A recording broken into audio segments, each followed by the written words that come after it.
laptops and skateboards and all kinds of repair.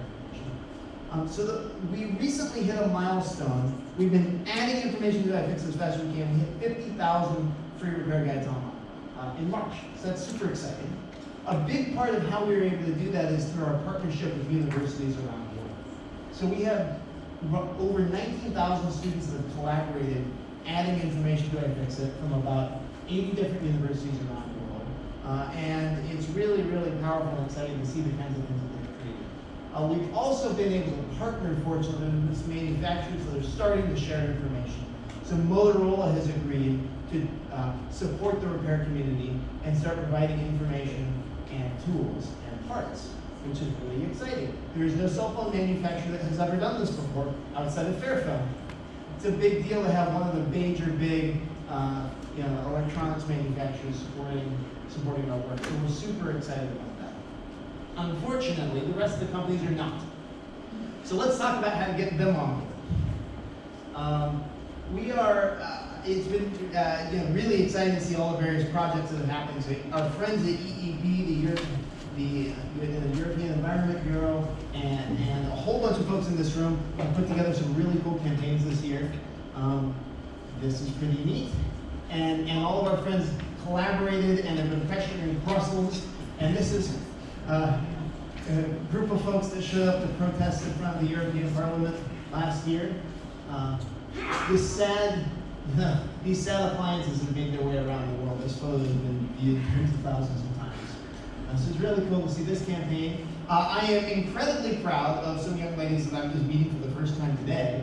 The Travel Locker campaign certainly did pretty well. You got 108,000 signatures that were delivered to the Environment Minister. I hear she was really excited about that. We'll see. I'm looking forward to see what comes of this. I see you in the back hiding. Good job.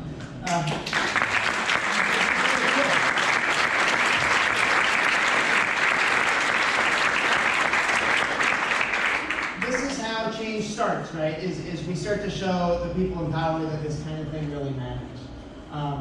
We've got.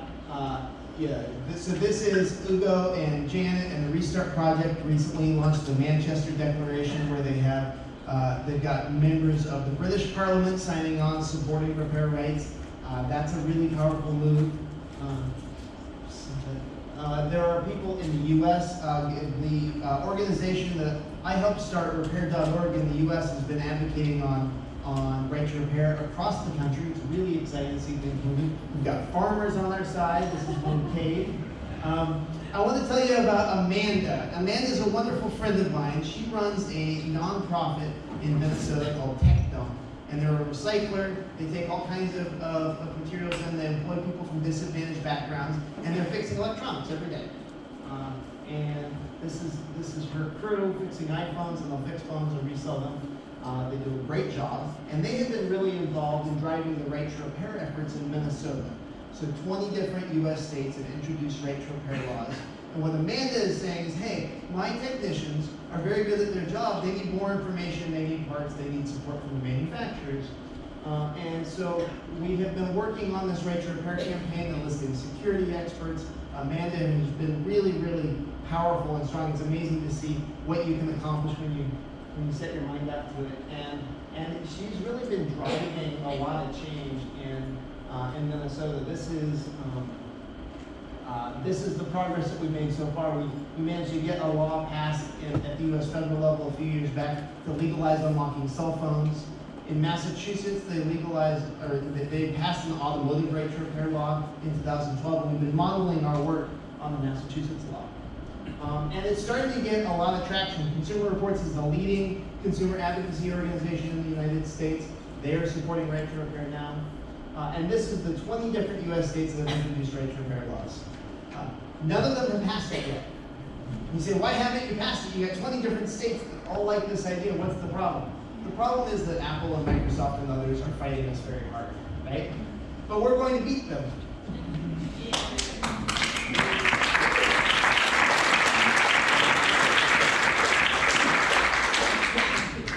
So Apple recently has been feeling the pressure, And so they just rolled out an expanded repair program that supports professional repairs. I have been working and lobbying against Apple for 15 years. This is the most significant concession that they have made to our community. It's a very big deal. Unfortunately, it excludes all of you. Are there any professional repairers who have a business license for doing repairs in the room? Anyone? Okay, great. So this program is wonderful for people that do that, not for any of you. So I want you to know I will not rest until we get these programs expanded to include the public and community repair events and schools and everyone else that needs access to this information. But I think that you can see this program they rolled out as a trial to see what it would be like if they started making this information available. This program that they announced includes the fancy diagnostic software that you need to pair a Touch ID sensor or to pair new parts of the phone. So this is a big deal.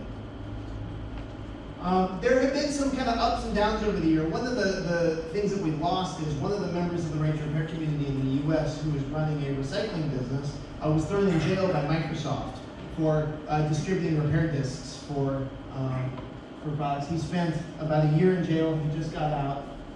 Nathan Proctor, who's in the room, Nathan's over here. He's from the US PIRG, which is a nonprofit that's working on advocating. This is him delivering a petition to Microsoft telling him to knock it off. They seem to have gotten the message, and they've been starting some back-channel dialogue with us, so we're hopeful that this is the last time that this happens. We've also made some other progress in interesting ways. You know those warranty void if removed stickers that you see on everything? Well, it turns out, in the US at least, those stickers are completely illegal. Nathan was able to go to the FTC and say, hey, what do you think about this? The FTC said, the FTC is the US Federal Trade Commission. It's our kind of trade consumer protection agency. They said, you're right, those stickers are illegal. And they started sending letters. They sent letters to Sony and Microsoft and Nintendo saying, stop doing that. Which I think is really important because as we talk with people, and I say, please take your thing apart, bring it to a repair cafe, you can fix it. The most common response I get is, well, what about the warranty? And they'll say, well, it's broken, isn't it? I say, yeah. So, well, then why don't you use the warranty to get it fixed? Well, it's not covered under the warranty. Well, so there's some psychological barrier that people have around the warranty, and I'm convinced that these stickers have a lot to do with it. So if we can get these stickers removed from products, it will remove the thou shalt not tinker halo that is over our products and give people permission. If all of you know, if you can get someone to turn the first screw, they succeed, right? You get the screwdriver out, you start opening it, you're going to go through the rest of it. You're going to be successful. The trick is getting people over their fear. So the Federal Trade Commission hosted a workshop recently of Nixing the Fix, where they are looking into how to systematically remove obstacles to repair. We're very excited about that. We had the whole day. We had folks. This is they hired an artist to kind of do a diagram of how the day went. And at the end of the day, the manufacturers came to us, and we saw them kind of leaving the room, and they looked very sad and dejected. Because it was clear that the government really is listening to us, which is impressive for the American government, which isn't doing a lot of great things right now. But they're clearly interested in what we had to say.